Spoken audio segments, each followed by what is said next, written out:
Hey folks, welcome back to the channel. Thanks for tuning in. This is Regen Nation. My name is Dax, and Tesla has issued a recall. Well, it's not really a recall. It's actually not a recall at all. It's a service bulletin for the Model Y suspension. And you know what? It's good and bad. And let me tell you why.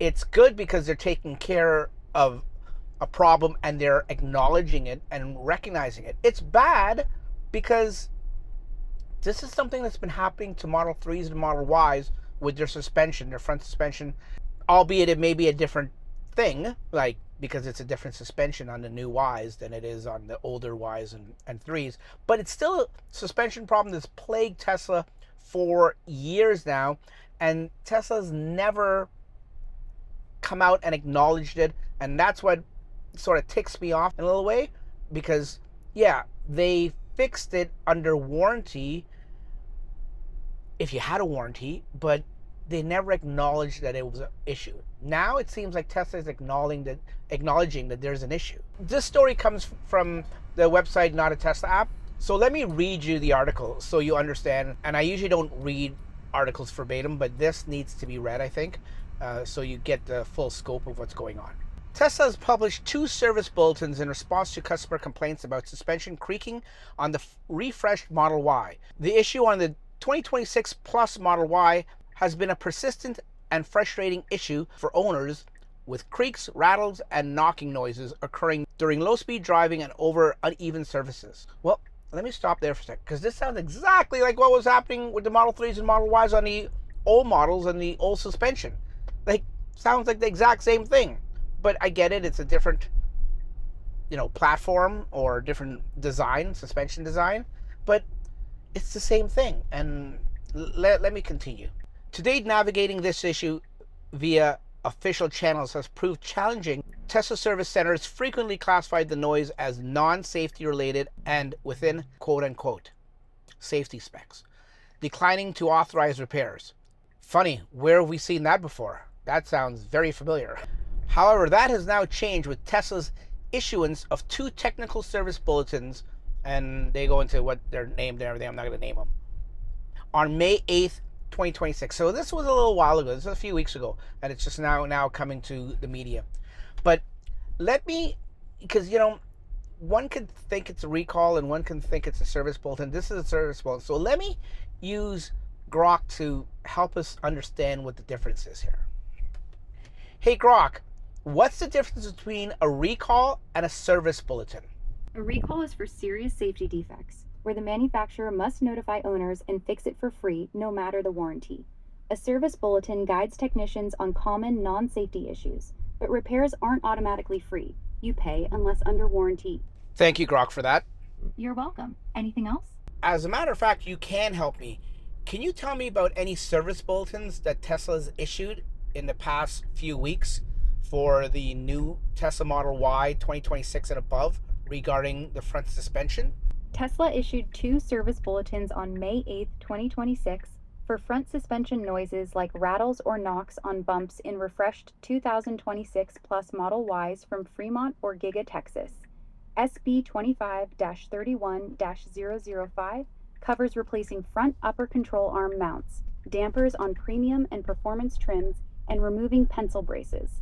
SB 26-31-003 is for vehicles already fixed but still noisy, updating front dampers. Schedule service via your app with your VIN to check if it applies. Okay, well, how does that differ between the new 2026 and above Model Y's suspension design and the old original Tesla Model Y and maybe the Tesla Model 3 original suspension design? The new 2026 Plus Model Y, called Juniper Refresh, has a retuned suspension for better comfort with softer springs, frequency-selective dampers that adapt to road conditions, and more sound deadening, making it smoother over bumps than the original pre-2026 Model Y's stiffer, sportier passive setup. Both share double wishbone front and multi-link rear design, similar to the original Model 3, but the refreshed Y rides closer to the Highland Model 3's compliant feel, while the older Y and Model 3 are firmer overall. Performance trims add adaptive dampers for even better handling. Okay, now is there any difference? I'm gonna finish up here soon. folks. But Grok, is there any difference between the problems that the old Model 3 and Model Y had with their front suspension with customers and this new problem that there seems to have a service bulletin for? Yes, the new bulletins target rattles, knocks, or clunks from front upper control arm mounts, pencil braces, and early dampers on the 2026 Juniper's retuned suspension at low speeds over bumps, a fresh issue tied to its updated geometry and parts. Unlike older Model Y or Model 3 complaints of general stiffness, wear on bushings, control arms after high miles, or premature failures without specific brace-related bulletins. It's more a production tweak problem than the ride harshness or longevity woes of priors. Okay, thanks, Grok. Before we go any further, let me say my little piece here about subscribing. It actually works, folks. And do me a favor, if you're not a subscriber, it's absolutely free. It takes you 2 seconds. There's a button right down there. Just hit the subscribe button for me, folks. You'll hear these kind of Tesla and EV stories where you can interact with in the comments down below and stuff like that. And maybe you didn't know about this, so this will be like good news for you guys. And we do product reviews and stuff like that. So if you like this channel, do me a favor. It costs you nothing, and it means the world to me. Hit the subscribe button, hit the like button, feed that algorithm. It'll bring you more stories like that from this channel. Right back to the story now. Okay, I don't know if Grok's gonna agree with me on that or not, but I think they're very similar, and obviously AI, Grok would know more than me, but I think it's very similar, and I think that Tesla should have came out in front of this years ago with the suspension woes, as Grok says, that plagued the Model 3 and the Model Y. Yeah, it was a different type of suspension and everything. And this seems to be happening sooner, which is a little scarier actually, whereas at least with the Model 3 and Model Y, it didn't start happening, at least for me and on all my cars. I had a Model 3 and 2 Model Ys. Didn't start happening until at least 60,000 kilometers, which is about 40,000 miles. So it didn't start happening that. So you had a little bit. I mean, many people would argue that's a brand new car too. And I get it.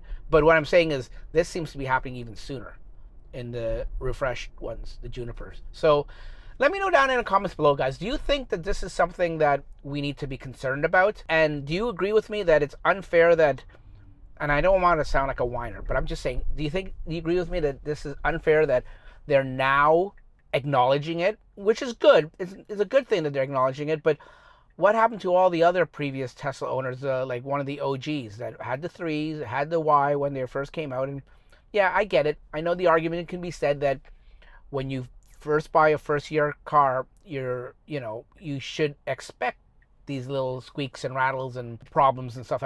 I get that part, but I mean, I had a 2022. I wouldn't say that was a new Model Y, and it still did it. Everyone I know that has a Model 3 or Model Y, at some point, whether it was under warranty or out of pocket, had to replace their front control arms from squeaking. And like I said, whether they did it under warranty or out of pocket, because I know some aftermarket companies sell good parts and you don't have this problem anymore. So it is a fixable thing, and that's what annoys me, that Tesla didn't really get out in front of this, but now they're doing it with the Model Y, which I'm happy to, once again, all your new Model Y owners, I'm happy that this is fixing it for you, and I'm hoping it's fixing it. We don't know for a fact that this is going to fix it. We're assuming it will, so hopefully it does. But it's just annoying to know that Tesla took this long to actually do it. So that's it, folks. So let me know down in the comments below if you agree with me or I'm out to lunch on this one. I apologize if some of you guys don't like Grok, me being used, and some people say, yeah, it's very lazy of you, Dax. But you know what? It's a little twist. Why not use our technology and have it talk to us and educate us? Probably better than me. We'll talk to you later, folks. Bye-bye.